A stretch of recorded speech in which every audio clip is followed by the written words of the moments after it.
So I'm going to read from the good book of Judges. This atheist is having a Bible reading. Why? Because reading is good meditation, and hell, we can learn some things right here, right? Are we not a Christian nation? Are we not a Christian nation? So when it comes to goodness, I believe in goodness, and I believe in the great spirit of goodness. So let's just read a whole bunch of quotes from the book of Judges.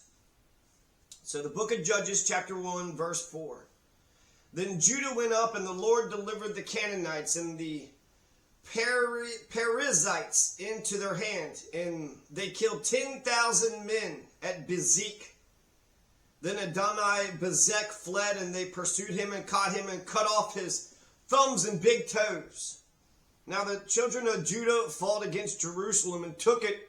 They struck it with the edge of the sword and set the city on fire. Also, Judah took Gaza with its territory, Ashkelon with its territory, and Ekron with its territory. Therefore, I also said, I will not drive them out before you, but they shall be thorns in your side, and their gods shall be a snare to you. Now, apparently, the Jewish folks are the chosen people because they were the people that he had led out of Egypt. They were in bondage. They were enslaved. So Israel is God's chosen people because they were the oppressed. They were the ones who were the slaves. And he picked them. He loved them. So he saved them. Therefore I also said, I will not drive them out before you, but they shall be thorns in your side, and their gods shall be a snare to you. Then the children of Israel did evil in the sight of the Lord and served the Baals. Yeah, killing 200,000 Palestinians are the oppressed today. So the Palestinians would be God's chosen people today. Here in Judges, you see how over and over again, Israel keeps on walking away from God. And if God is the great spirit of goodness, well, Jesus fucking Christ, you're not supposed to bomb the shit out of Palestinians. God damn it, you're not supposed to murder babies. The massacre of Gaza is just a massacre of children. And ask Americans if they give a damn. You saw that rally, right? Kamala was a real shithead. She was a fascist brat. So in order for her to stop the massacre, the slaughter, she's a centrist. She's a opportunist. She's I wouldn't even say pragmatic. She's an opportunist, a centrist. She's a shape-shifting centrist. So in order to get her to give a damn about the lives of the people all over the world, she was right about Thailand. They're condemning that shit in Thailand. But for some reason, they just cannot see good and evil when it comes to Israel. Then the children of Israel did evil in the sight of the Lord, and they served the Baals. And the anger of the Lord was hot against Israel, so he delivered them into the hands of plunderers who despoiled them. And he sold them into the hands of their enemies all around, so that they could no longer stand before their enemies. That doesn't sound like a very good Lord, but in a way, you will be the humble if you're the one being victimized and criminalized and oppressed and terrorized. If you're the one who is being beaten and scolded and plundered and despoiled, well, then eventually you become the chosen people again. You'll be the people who needs to be liberated, who needs to be saved, who needs goodness in their hearts. And he sold them into the hands of their enemies all around so that they could no longer stand before their enemies. So the Old Testament God is kind of a dick, isn't he? Wherever they went out, the hand of the Lord was against them for calamity, as the Lord had said and as the Lord had sworn to them. And they were greatly distressed. Nevertheless, the Lord raised up judges who delivered them out of the hand of those who plundered them. Yet they would not listen to their judges, and they played the harlot with other gods and bowed down to them. One other thing about Judaism, Christianity, Islam, they all believe in the one true God. And just think of that phrase, the one true God. So throw out the invisible man in the clouds, and throw out all the Greek gods and the Roman gods, a god for running and a god for jumping and a god for drinking. Now there's one true God. And if the one true God is the great spirit of goodness, the great spirit of goodness. So thou shalt be good, right? Thou shalt not steal, thou shalt not kill, thou shalt not covet thy neighbor's goods and ox and anything that the neighbor has. Thou shalt be good. Well, then the great spirit of goodness is what should prevail. Makes you think of Star Wars. Star Wars, when Anakin was born, they was supposed to bring back a balance of good and evil. And then he killed all those Jedi babies. But in a way, the birth of Anakin, if everything was good or a lot of goodness was, all over the place, his birth did bring about the balance of good and evil. But I'm not about yin and yang when it comes to good and evil. I'm about utilitarian. I'm about good for the majority, for the super majority, for the 75, 85, for the 95%, if not every single person. If we're all doing good, we don't need an Anakin to bring back a balance of good and evil. We don't need a yin-yang of goodness and badness. If everybody can do good and do well and they're happy,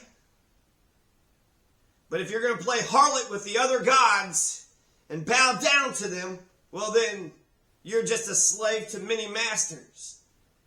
Then the anger of the Lord was hot against Israel. And he said, because this nation has transgressed my covenant, which I commanded their fathers, and has not heeded my voice, right? Thou shalt not murder is the 10 Commandments. I am the law of Moses. I am the law of Jesus. I am the law of Moses. The golden rule makes logical sense. You don't attack others because you don't want to be attacked yourself. You don't force green beans up your kids' asses because you don't want liver shoved up yours. Do unto others as you would want them to do unto you means not only don't be bad, but be good. Be good. The great spirit of goodness shall prevail. The great spirit of goodness shall prevail. Let's keep going. Judges. So the children of Israel did evil in the sight of the Lord.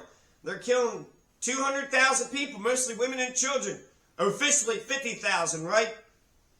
They forgot the Lord their God, served all the Baals and Asherahs. Therefore the anger of the Lord was hot against Israel, and he sold them into the hand of Cushan Rishathaim, king of Mesopotamia, and the children of Israel served Cushan Rishathaim for 8 years.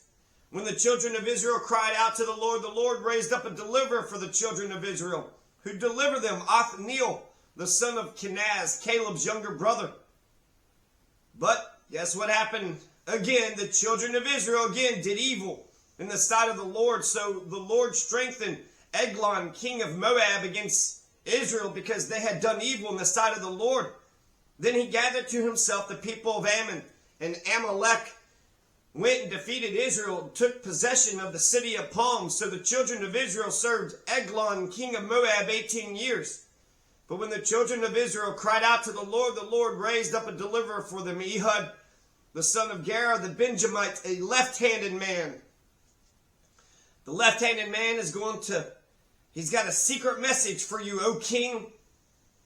Eglon, because Eglon was a very fat man. So they go to him, and they were at Gilgal. And you have this deliverer. Who is the deliverer?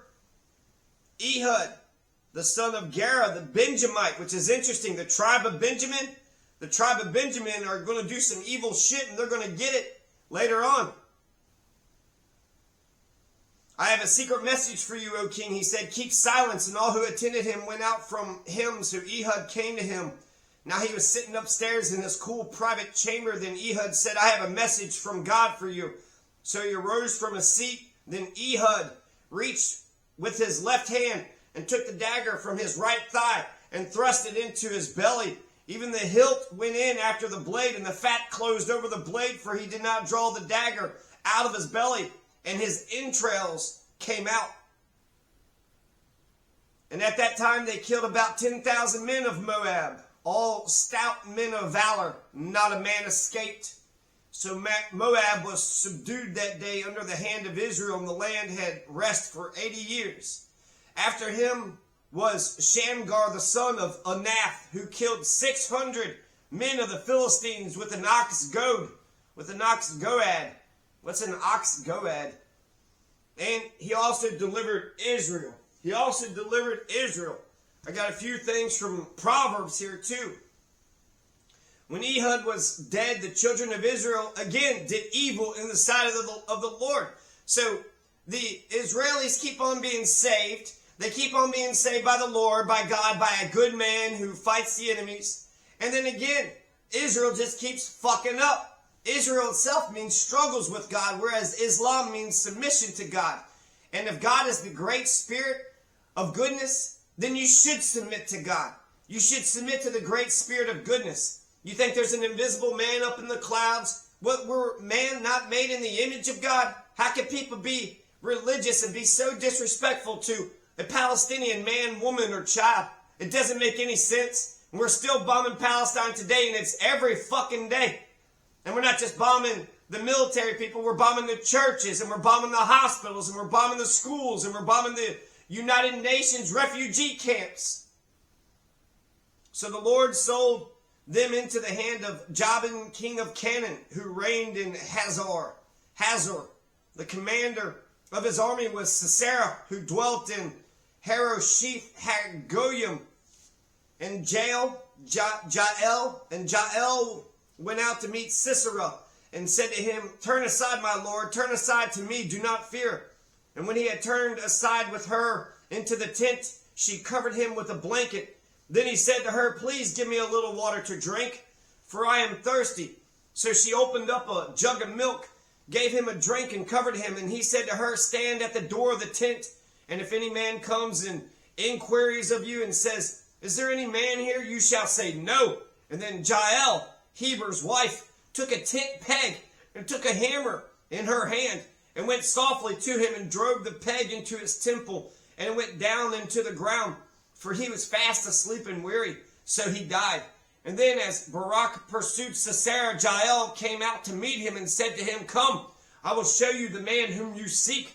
And when he went into her tent, there lay Sisera, dead with the peg in his temple. So on that day God subdued Jabin, king of Canaan, in the presence of the children of Israel. Interesting how all this bloodshed and murder is how it satisfies the Old Testament God. But Israel's doing evil in the sight of me. He is doing evil in the sight of John Masters. John Masters does not think that Israel's doing good.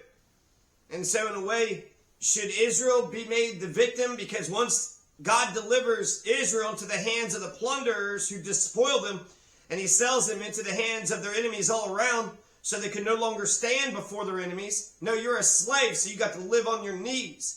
Well, then they become the chosen people again. So it's almost like it's a cyclical thing. It's just this big cycle. And then ultimately at the end of Judges, they're going to say they didn't have a king, right?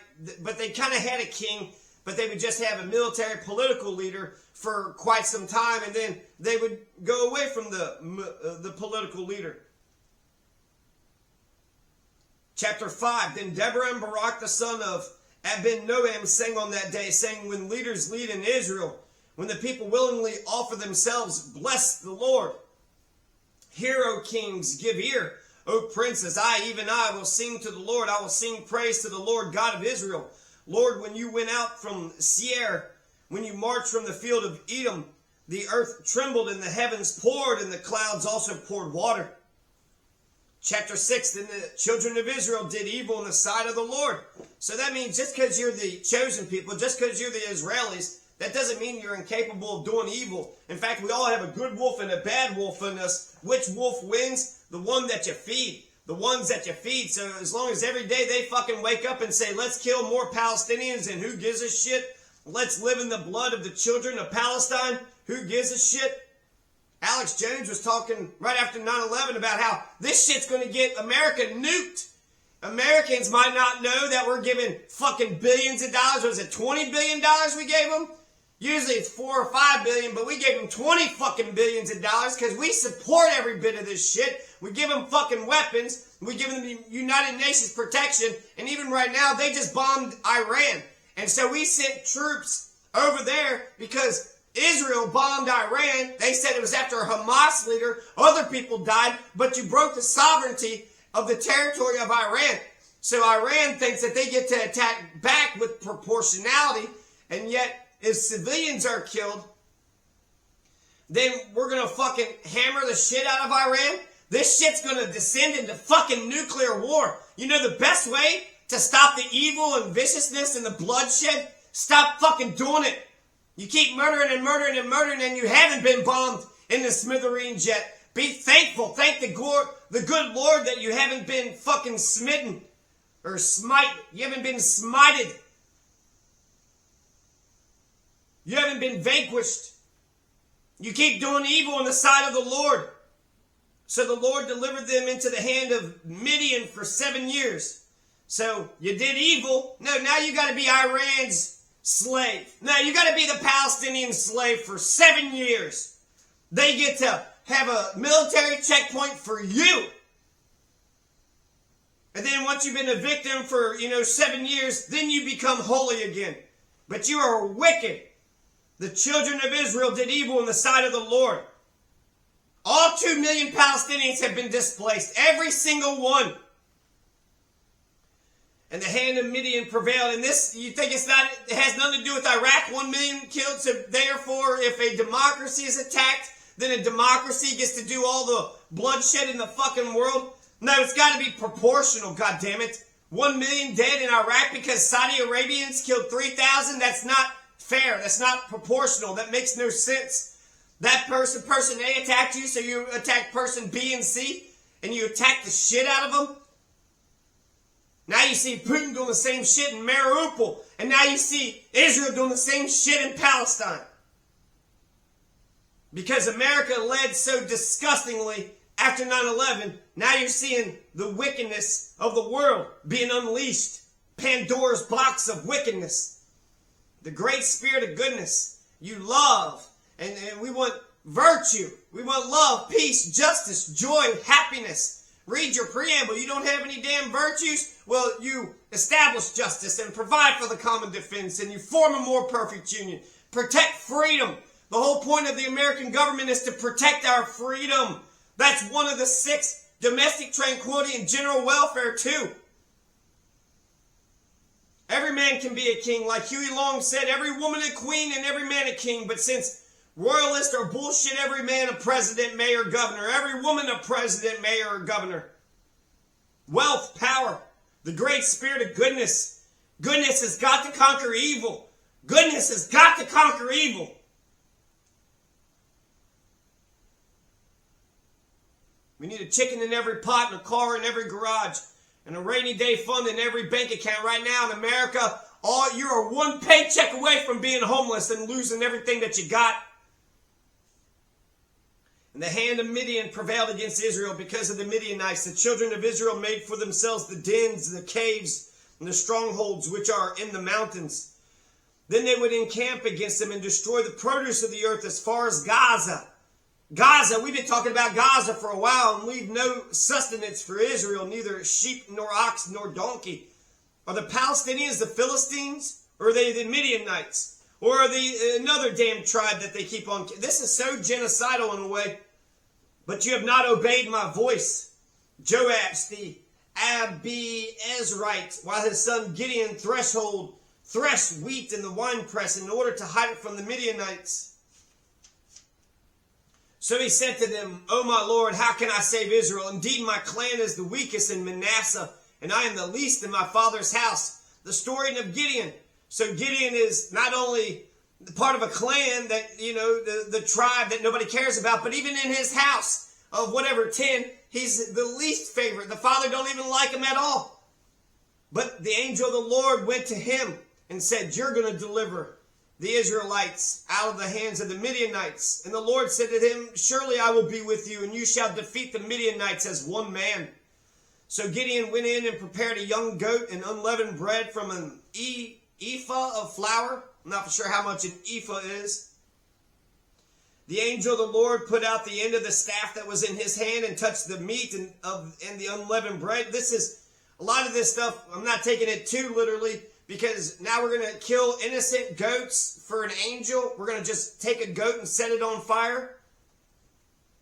And bread. We're going to burn bread and do not burn the meat. Do not burn the bread. You got to save the bed. The good thing is to save the food. You need food, water, housing, security. Maslow's hierarchy of needs. We don't need a balance of good and evil. We don't want to give evil a foothold. We don't want to let evil in the door. Get behind me, Satan. We want goodness to prevail. We want utilitarianism. Goodness for the majority. Goodness for the most. If not, goodness for every single one of us. Unanimity. There's a word that I was saying I want to know. Yeah, there was that ephah. I guess we'll have to go back to it. Okay. So he said to them, "O my Lord, how can I save Israel? Indeed, my clan is the weakest." So Gideon comes from the weakest. And then you got Joash. Joash became king when he was a kid. Joash said, let's see, Joash, chapter 7, Jerubbaal. That is Gideon. Now we're calling Gideon Jerubbaal. I think I should just keep on going. Let's keep moving forward. The Move Forward Party. And 22,000 of the people returned, and 10,000 remained. Everyone who laps from the water. This is chapter 7. Everyone who laps from the water with his tongue as a dog laps, you shall set apart by himself likewise. Everyone who gets down on his knees to drink. And the number of those who lapped, putting their hand to their mouth, was 300 men. But all the rest of the people got down on their knees to drink water. So Gideon, the lowliest person in the house, part of the lowliest family in the thing of Israel, he destroys the altar of the enemies, sets up his own religious thing. He's able to build up an army of 22,000. And then he says, anybody who's afraid, go home. Or 32,000. And so 22,000 leave. Anybody who's afraid, just go home. So 22,000 leave, and now he's just got 10,000. It's kind of remarkable how he actually defeats his enemies, because he doesn't defeat them with strength and by conquering and dominating them. He conquers them by creating chaos and insanity. And he's going to tell them they got to carry a trumpet and a vase. And they're going to have fire inside the vase and a trumpet and the 300 men, because that's all we got left is 300 men. And they're going to go all throughout the town of the Midianites. And then at the same call, at the same moment, they all start doing their trumpeting, and they all do the fires inside the vases. And it's just chaos and pandemonium. And it's such chaos and pandemonium, the Midianites actually start slaying each other. I wish I knew that damn word. I was curious about it. Now I have to rewatch the whole damn thing. All right, that's all right. This will make me watch my own stuff. And when Gideon had come, there was a man telling a dream to his companion. He said, I have had a dream. To my surprise, a loaf of barley bread tumbled into the camp of Midian. It came to a tent and struck it so that it fell and overturned, and the tent collapsed. Why don't we just take Israel over? We give them $20 billion. We're giving them health care. We give them our United Nations umbrella protection. Millions of dollars. We give them weapons. They're supposed to love us, right? There was that time under LBJ, they bombed us. Whoops. We thought that you were the bad guys. Are you sure? Are you sure you didn't just bomb America and we love Israel so damn much we'll let them sink us? We'll let them take us down into the abyss of hell? We'll let Israel take us into a nuclear war, because who cares, right? Who cares about right or wrong? Who cares about good and evil? Why let the great spirit of goodness prevail when what? You could get away with mass slaughtering the innocents? Moses was born in a mass slaughter of innocents. Jesus was born in a mass slaughter of innocents. So the Savior is going to come out of Palestine again. The Savior is going to come from Bethlehem again. He came to a tent, struck it so it fell and overturned, and the tent collapsed.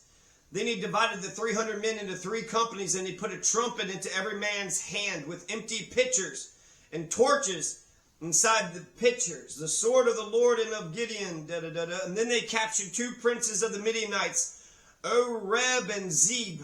They killed Oreb at the rock of Oreb, and Zeb they killed at the winepress of Zeb. They pursued Midian and brought the heads of Oreb and Zeb to Gideon on the other side of the Jordan. And he took the elders of the city and thorns of the wilderness and briars, and with them he taught the men of Sukkoth. Palestine should be from the river to the sea. From the river to the sea. 2-state solution. You should not covet thy neighbor's goods. Thou shalt not covet thy neighbor and thy neighbor's goods, Israel. You are coveting thy neighbor and thy neighbor's goods. Thou shalt not murder, thou shalt not steal, thou shalt not covet thy neighbor's goods. They're breaking all the law of Moses. They're breaking every single law that he put down. Woe to ye Pharisees! You tithe mint and cumin, but you forget about mercy and faith and justice. And he took the elders of the city and thorns of the wilderness and briars, and with them he taught the men of Succoth. And he tore down the tower of Penuel and killed the men of the city. This is chapter 8, Judges. And he said to Jether, his firstborn, rise, kill them. But the youth would not draw his sword, for he was afraid, because he was still a youth. So Zebah and Zalmunna said, rise yourself and kill us. For as a man is, so is his strength. For as a man is, so is his strength. So Gideon arose and killed Zebah and Zalmunna, and took the crescent ornaments that were on their camels' necks. The Lord shall rule. Gideon said to them, I will not rule over you, nor shall my son rule over you. The Lord shall rule over you. The great spirit of goodness will prevail. The great spirit of goodness is in Dua Lipa. The great spirit of goodness is in MC Abdul. I hear you, MC Abdul. I see you, Palestine, at the Olympics. The UFC champion of the world is a Palestinian. Muhammad Halal. We don't need no Anakins. A balance of good and evil. No, we need goodness for all. We need goodness for everybody. Get behind me, Satan. We don't need evil at all. Those who are in want, those who need, you need to eat and drink, then go get yourself something to drink. Don't let the bombs fall on your head. If you're homeless, find some shelter. If doing not so good is a matter of necessity, you got to live. But if you got all the abundance that America has, then you can easily choose not to do evil. You can choose not to massacre a bunch of children. You wonder why a bunch of school shootings happen in America? Because our foreign policy is about slaughtering the innocents. Next time you hear about a school shooting or a mass shooting, why fucking condemn it? Why not make that person your president? Why not make that person your leader? Because clearly that's the shit you worship. Wickedness and evil.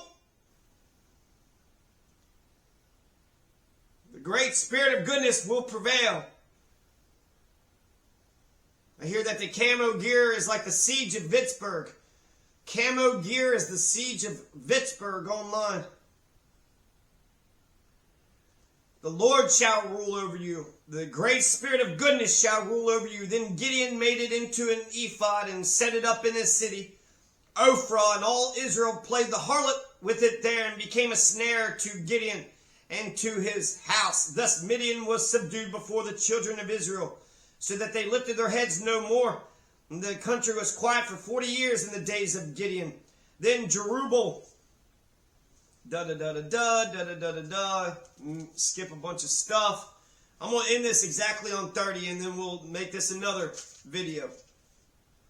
So Abimelech fought against the city all that day. He took the city and killed the people who were in it, and he demolished the city and sowed it with salt. Then Abimelech went to Thebez, and he encamped against Thebez and took it. But there was a strong tower in the city, and all the men and women, all the people of the city fled there and shut themselves in. Then they went up to the tower, up to the top of the tower. So Abimelech came as far as the tower and fought against it, and he drew near the door of the tower to burn it with fire. But a certain woman dropped an upper millstone on Abimelech's head and crushed his skull. Then he called quickly to the young man, his armor bearer, and said to him, draw your sword and kill me, lest men say of me, a woman killed him. So his young man thrust him through, and he died. His young man, so he says, the dishonor of having a woman kill me is too much. So why don't you kill me there, young man? Thus God repaid the wickedness of Abimelech, which he had done to his father by killing his 70 brothers. He killed 70 brothers. Why does his father have 70 brothers? And why did he kill all of his 70? Then the children of Israel again did evil in the sight of the Lord. They can't help themselves. They keep doing evil in the sight of the Lord, serving the Baals and the Ashtoreths, the gods of Syria, the gods of... They're not believing in the one true God. They're not believing in the great spirit of goodness. The gods of Moab, the gods of the people of Ammon, The gods of the Philistines, they forsook the Lord and did not serve him.